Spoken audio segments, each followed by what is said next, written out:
Hey guys, my name is Rob. I'm from Steel and Gravel.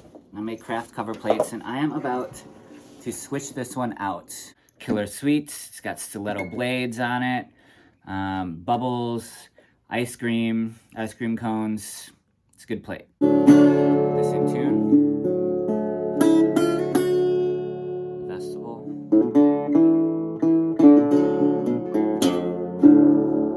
So just real quick, let me show you my setup here. I am about to switch out that cover plate. It's got that tester palm rest on there. That is not how the palm rests are going to come out, though I do really love the way it looks, but I'll make sure you get a nice beautiful one. Anyway, that was the Killer Sweets cover plate, but I have my tuning peg, string winder. I have what I believe is a 4 Phillips Head screwdriver, or Phillips Head driver. This is a P1. This is for the 9 mounting screws on the outer diameter of the cover plate. This slide, which I love, it's a big brass copper slide, but that was for something else. I was messing around. This is for my screws, and I have a magnet underneath, which is helpful, keeps all the screws in one place, and just pops in.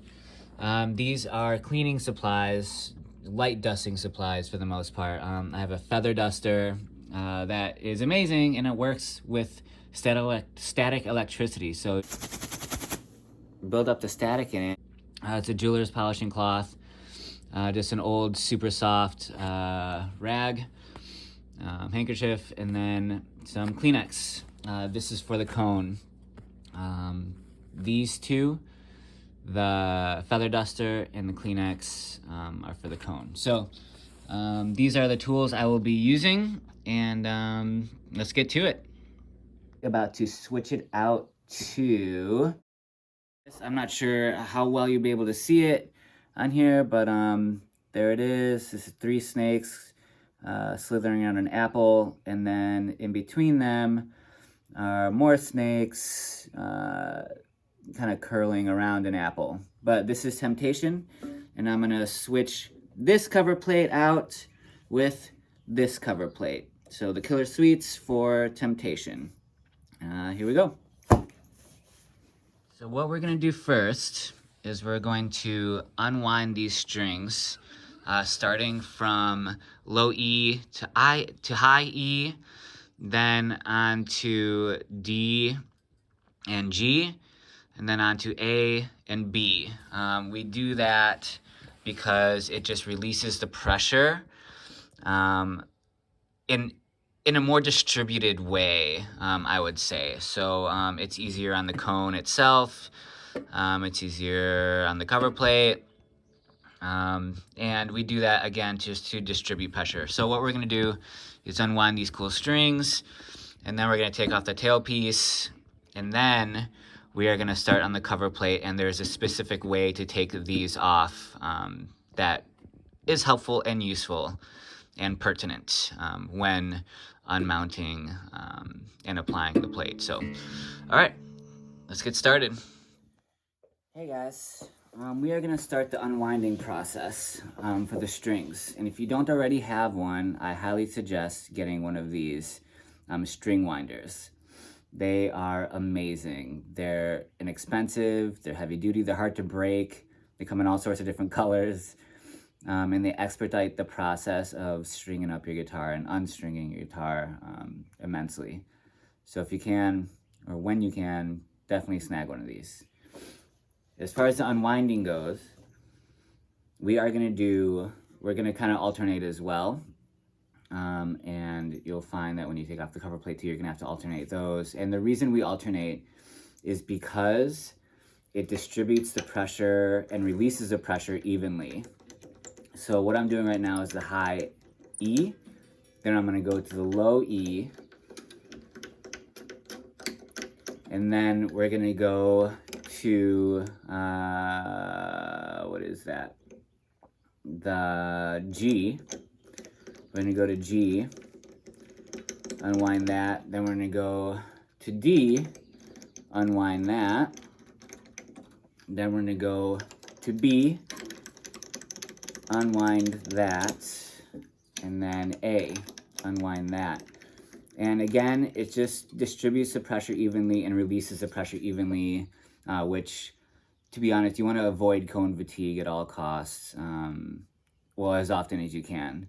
You don't want to stress out the cone too much, and doing it that way, alternating, helps with that. So, okay, so next we're going to take off the tailpiece and let her rip, I suppose. All right, guys, so we have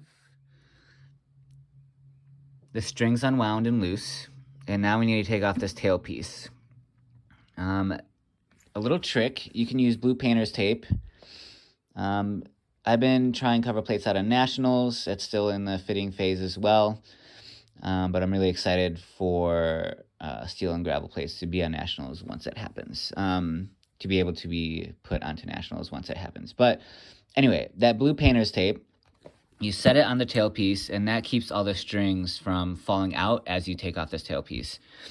So what you do is you put that on there, take off the tailpiece, and set it aside. That way, when you put the tailpiece back on, you don't have to fumble around with all the strings and popping them back in.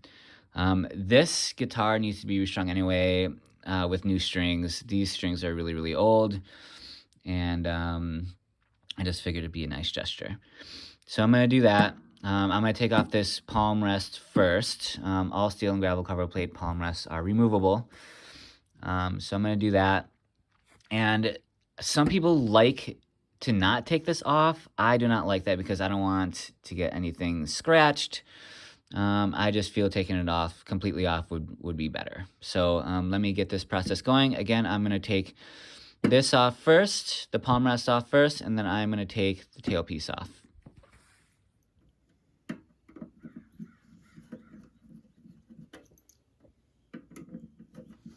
Again, you just kind of want to alternate. Everything that you screw in that requires more than, one screw, just alternate.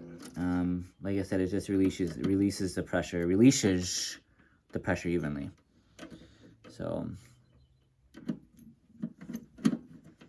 So tester palm rest is coming off.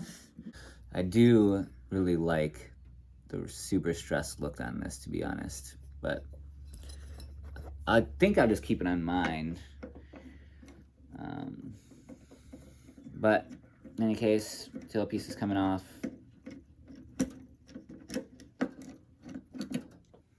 Tailpiece is coming off. All the screws going into the magnetic screw tin. And I'm just going to start undoing these strings and then setting the tailpiece aside. And what I like to do with the strings, so they're not flopping out all over the place, is I kind of wind them around the neck gently and loosely, and then I put it into one of the F-holes. I'm going to set it inside there so they're not flopping around all over the place. Tailpiece is out. Now we move on to the cover plate itself and the mounting screws. Again, you want to alternate. So in the tire world, they call it a star pattern. In the automotive world, so a star pattern or an alternating pattern. So I'm going to start from the center screw, go opposite, and then just try to do, a whole opposite screw deal as you're loosening them. And since this is a wooden body guitar, I don't like taking the mounting screws out by hand, because by hand you have a propensity to kind of shake the screws, which would stretch out the mounting holes. So let's start this. And again, just take the screw. So what I like to do is just loosen them first, right? Just loosen them first. Get them all up and not out, but just get them all up. And then that way you can see a bit better. tend to miss these sometimes, or miss a screw sometimes. So when they're all up, you know which ones you've loosened and which ones you haven't. So it just kind of makes the job a little bit easier. And again, going with an alternating pattern because it just distributes the pressure evenly and stresses out the part less, stresses out the guitar less, stresses out the cone less. So these are all popped out. Now we can start the process of taking them out. So again, alternating pattern, and use the Phillips head to take it all the way out and not your hands. So to spare you the time of watching me do this, I'll see you in the next segment. All right, so cover plate is off. Killer Sweets, the stilettos with bubbles and ice cream is off. I'm gonna put it back in its bag. Just a real quick tip, as far as the mounting screws, make sure you get a Phillips head that fits nicely within those screws. I'm using a P1, and that works just great for me. Nationals are different, especially old vintage Nationals. They just have a slotted head screwdriver. So yeah, but you don't want to strip those screws. So make sure you have a nice Phillips head that fits super well in those screws. So, all right. So this is the cone. I cleaned it out yesterday, but just as a recap, just to show you what I do when cleaning out cones, I'll take just a piece of tissue and lightly just go around it, and most likely the cone will kind of shake in here, so you can anchor it gently on its bridge. I'm not going to take this out because I'm not going to do a huge deep clean on this, but I do want to make sure that, you know, this is clean. I did take out some dust bunnies yesterday, but I just want to get this clean for dude. So took the tissue and then the feather duster, build up the static in it, and I already charged it with static. So you just kind of like rub it along here gently, and it just picks up all the dust that it can. So there's that. And then just a quick, using the soft little like rag that I had, just to go over it once more. So that is how you remove a Biscuit Bridge Resonator cover plate. If you have any questions, please do not hesitate to ask. I'm always more than willing to answer. I always want to help, so please do not hesitate to reach out. I hope the video was helpful. In the next video, I will be showing you how to mount a Biscuit Bridge Resonator cover plate. I hope the video proved helpful. I'm always open to feedback as well. And again, please don't ever hesitate to reach out. Once again, this is Rob from Steel and Gravel, for those with a traveling spirit. And, well, I hope to see you all down the line.